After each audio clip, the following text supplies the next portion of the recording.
What's up, guys? Justin R. Harris here. Welcome back. Business scenarios based off the Daily Drucker.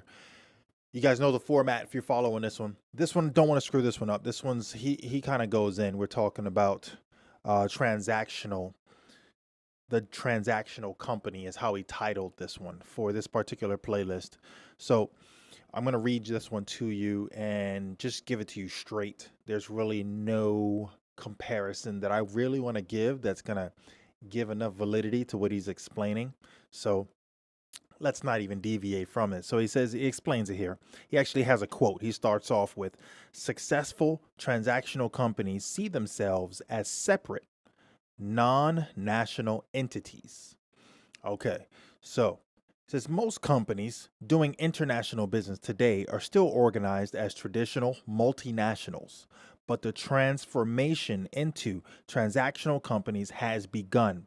Now, keep in mind, this is according to 2004. So let's follow and see how applicable that is to 2023, which is the date of this recording, right? So he says, but the transformation into transactional companies has begun, and it is moving fast. The products or services may be the same, but the structure is fundamentally different. In a transactional company, there is only one economic unit, the world. Okay.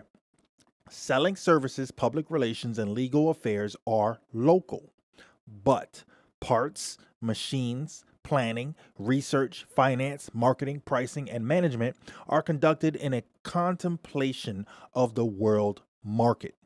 One of America's leading engineering companies, for instance, makes one critical part for all of its 43 plants worldwide in one location outside of Antwerp, Belgium, and nothing else. He says, it is organized product development for the entire world in 3 places and quality control in 4.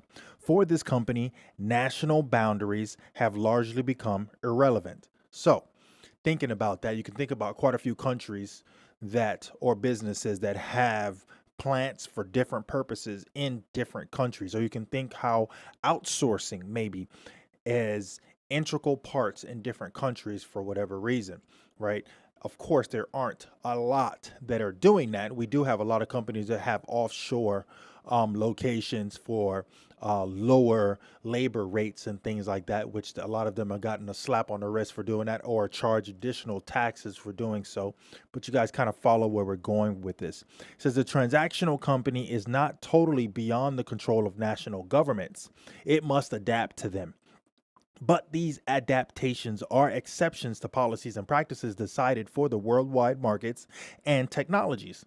Successful transactional companies see themselves as separate. Let me turn this off because now people want to call back while I'm recording, right? See themselves as separate non-national entities. This self-perception is evidenced by something unthinkable a few decades ago, a transnational top management. So here's the action point that he states. He goes, ask the Foreign Technical Support Center for your U.S. purchased computer or printer a question about the operation of your equipment. How does the quality of this support compare with that of your local company? So think about that with the cost of doing business, right?